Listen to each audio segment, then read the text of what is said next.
Hello students, welcome to Guru Kalyan children palace class 8। आज हम exercise 10C करेंगे। 10C समझने से पहले ये जो एक्सरसाइज है आपका वो टैक्स पर है। तो यहाँ पे सेल टैक्स और वैल्यू एडेड टैक्स ये दिया हुआ है। तो सेल्स टैक्स क्या होता है? सेल्स टैक्स वो होता है जो दुकानदार जब भी आप कोई चीज़ खरीदने जाते हो तो वो उस पर जो टैक्स लगा के आपको सामान देता है। आप तो GST चलने लग गया है, पहले सेल्स टैक्स, वैट ये सब इस तरीके से टैक्स लगते थे। ठीक है, अब एक ही जगह उन्हें टैक्स का नाम दे दिया गया GST। ठीक है, लेकिन आपके में जो सेल्स टैक्स और ये तो पुराना कॉन्सेप्ट है, तो वो तो पढ़ना ही पड़ेगा, है ना। तो यहाँ पे ये भी लगता है, ऐसी बात नहीं है। आपकी जो खाने पीने की छोटी मोटी चीज़ें आती हैं उन सब में यही टैक्स लगते हैं, वैट ये सब। ठीक है, तो सेल्स टैक्स क्या होता है? सेल्स टैक्स वो होता है जब भी आप किसी दुकानदार से कोई सामान खरीदने चाहते हो, खासकर ब्रांडेड चीज़ें, कोई भी सामान, मतलब समझ लो कोई कपड़ा, कोई फ्रिज या फिर कुछ भी, मतलब हाई रेट का। तो वहाँ पे क्या करता है, जो उसकी कॉस्ट रहती है उसमें जो उसके ऊपर एक्स्ट्रा टैक्स लगेगा या GST लगेगा या सेल्स टैक्स जो भी लगेगा, उसका परसेंटेज वो लोग कैलकुलेट करके उसमें क्या कर देते हैं, ऐड कर देते हैं। तो जैसे मान लो कोई चीज़ अगर आपकी 10 रुपये की है, अगर उसका 10 रुपये पे 5% वो लोग टैक्स लगा रहे हैं, तो 10 रुपये का 5% कितना हो जाएगा? 0.5 या कुछ ऐसे ही होगा। हाँ, तो वो लोग क्या करेंगे, उस 10 रुपये में उतना पैसा या रुपये जो भी आया है कैलकुलेट करके उसको ऐड कर देंगे। फिर आपकी कीमत जो होगी जो पहले थी उससे बढ़ जाएगी। तो 10 का क्या बन जाएगा? 10.5 या 11 जो भी बनेगा। ठीक है, ऐसे ही वैट होता है। वैट क्या होता है? वो ऑलरेडी इंक्लूडेड होता है, उसे कैलकुलेट नहीं करना पड़ता। जैसे बिस्किट फिस्किट के पैकेट आते हैं, इसमें क्या दुकानदार आपको टैक्स लगा के अलग से रुपये लगाता है? 5 रुपये का अगर बिस्किट का पैकेट है 6 रुपये बोलता है? नहीं ना। क्यों नहीं बोलता? क्योंकि उसमें ऑलरेडी टैक्स इंक्लूड रहता है, वैट रहता है ऑलरेडी। वैल्यू एडेड टैक्स है उसकी फुल फॉर्म, जो कि पहले से ही इंक्लूड होता है। जो कम रेट की चीज़ें होती हैं उनमें ऑलरेडी पहले से टैक्स इंक्लूड होते हैं। ठीक है, समझ में आ गया? सेल्स टैक्स और वैल्यू एडेड टैक्स क्या होते हैं। और टैक्स हमेशा, चाहे किसी भी टाइप का, हमेशा क्या होता है, जो सामान की कॉस्ट पड़ती है उसमें ओरिजिनल प्राइस जो पड़ता है उसमें रेट जुड़ के जो आता है वो हमारा क्या होता है, बेचने वाली प्राइस जो होती है, सेलिंग प्राइस, वो होती है। ठीक है, उसमें जो टैक्स ऐड करते हैं वही टैक्स है। मतलब टैक्स हमेशा परसेंटेज में रहती है ज़्यादातर। ठीक है, तो क्वेश्चन नंबर 1 निकाल लो। क्वेश्चन नंबर 1 में बोला गया the list price of A refrigerator. एक फ्रिज की प्राइस दी गई है, वो कितनी है? 14,650। उसमें 6% सेल्स टैक्स लगा के वो रेफ्रिजरेटर बेचता है, मतलब फ्रिज को बेचता है। तो फ्रिज की कॉस्ट क्या पड़ेगी? देखो, पहले फ्रिज की ओरिजिनल कॉस्ट क्या थी? 14,650। अब उसमें 6% टैक्स और लगेगा। तो हमें जब कॉस्ट निकालनी है तो हम क्या करेंगे? 14,650 में उसका जो टैक्स कैलकुलेट करके आएगा उसे जोड़ देंगे। या तो ऐसे कर लेना, पहले परसेंटेज निकाल लेना, 6% को इस पर कैलकुलेट कर लेना, फिर जो आएगा उसमें जोड़ देना। मैंने एक साथ लिख दिया है। जो उसकी कॉस्ट प्राइस है, जो पहले ओरिजिनल प्राइस है, उसमें पहले जोड़ दिया है क्या? उसका 6%, 14,650 का। तो 14,650 लिख के प्लस 14,650 पे तो 6% कैलकुलेट करेंगे, क्योंकि वो ओरिजिनल प्राइस है। और इसमें पहले की जो कॉस्ट प्राइस होती है उसी पे हमारा टैक्स क्या होता है, कैलकुलेट होता है। तो यहाँ पे 0 से 0 चला गया, ये 5 से चला जाएगा, 5 2 जा 10 और 5 2 जा 10, 46, 5 9 जा 45, 15 5 3 जा 15। अब 2 से 6 चला जाएगा 3 बार, तो कितना आ गया? 3 3 जा 9, 3 9 जा 27, 3 2 जा 8 79 प्लस 14,650। अब देखो, मैंने यहाँ इकट्ठा लिख दिया है कि 14,650 में पहले से जो हमारा कैलकुलेट होगा टैक्स, वो हम लोग यहाँ हाथ के हाथ जोड़ देंगे।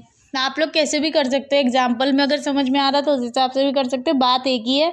यहाँ पे मैंने एक साथ लिख दिया, वहाँ पे उन्होंने अलग अलग दिखाया है। ठीक है, 14,650 में फिर आप लोग क्या करोगे? 879 को ऐड कर दोगे, तो आपकी कॉस्ट प्राइस निकल के आ जाएगी कितने में रेफ्रिजरेटर उसने बेचा। ठीक है, अब क्वेश्चन नंबर 2 में बोला गया रीना जो है किसी जनरल स्टोर पे जाती है, वो वहाँ से बहुत सारी चीज़ें खरीदती है। क्या क्या खरीदती है? टाई खरीदती है, मेडिसिन खरीदती है, कॉस्मेटिक्स खरीदती है, क्लोथ्स खरीदती है, कपड़े भी खरीदती है। तो सब पे कुछ ना कुछ % टैक्स लगा है, तो टोटल अमाउंट वो कितना पे करती है। तो यहाँ पे आप ऐसा करना, सबसे पहले एक टेबल बना लेना इस तरीके से। अब वहाँ पे लिख लेना क्या क्या चीज़ें उसने खरीदी हैं। जैसे टाई खरीदा है, मेडिसिन, कॉस्मेटिक्स, क्लोथ्स, और यहाँ पे लिख देना रुपए। चीज़ की जो कॉस्ट है वो यहाँ पे टैक्स कैलकुलेट कर लेना, फिर दोनों का जो आएगा ऐड करके वो यहाँ लिख देना। फिर ऐसे ही सबका कैलकुलेट करने के बाद एंड में जोड़ देना, तो आपको पता चल जाएगा टोटल रीना ने कितना अमाउंट पे किया है। जैसे टाई उसने कितने में खरीदी 250 में, अब 250 पे 6% टैक्स लगेगा, तो हम 6% कैलकुलेट कर लें। तो मैंने लिख दिया 250 इंटू 6/100, ठीक है। 0 से 0 चला गया, 5 से ही चला जाएगा, 5 2 × 10, 5 5 25, 2 से 6 चला जाएगा, 2 3 × 6, तो कितना आया 5 3 × 15, 15 आ गया। और 15 को 250 में क्या कर देंगे, ऐड कर देंगे, ठीक है। जो आएगा वो यहाँ लिख लेना बगल में, ठीक है। ऐसे ही 625 मेडिसिन की कॉस्ट है, उसमें 4% टैक्स लगाया है तो 4% कैलकुलेट कर लेंगे, फिर जो आएगा उसमें इसे ऐड करके यहाँ लिख देंगे। ऐसे ही 430 में हाँ 10% लगाया है तो 10% मैंने यहाँ लिख दिया कॉस्मेटिक्स में। 0 से 0 गया, 0 से 0 गया, 43, तो 430 में 43 को ऐड कर लेना, तो इसकी कॉस्ट पता चल जाएगी इसका कितना हुआ। ऐसे ही करके चारों की जब आप टोटल निकाल लोगे, जो भी ऐड करके यहाँ पे आएगा उसे ऐड करके यहाँ लिख देना, पता चल जाएगा रीना ने कितना अमाउंट टोटल पे किया है। क्वेश्चन नंबर 3 देखो, 3 में बोला गया है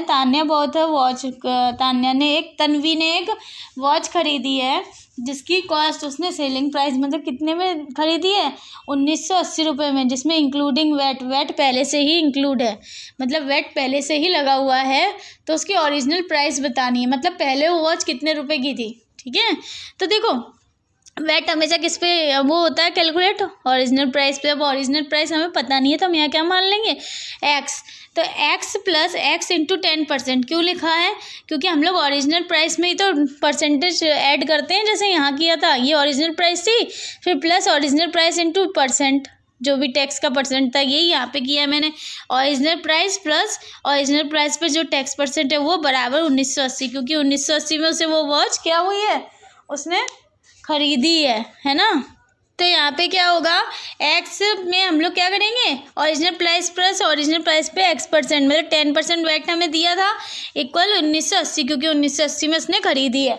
तो अब हम कैलकुलेट सॉल्व कर लेते हैं। 0 से 0 कट गया, यहाँ पे कितने बचे x प्लस x/10, ठीक है। तो यहाँ पे ऐसे तो प्लस होगा नहीं, हम लोग एलसीएम लेके सब प्लस करेंगे, तो 1980 इक्वल में लिख दो और 10 एलसीएम आ गया।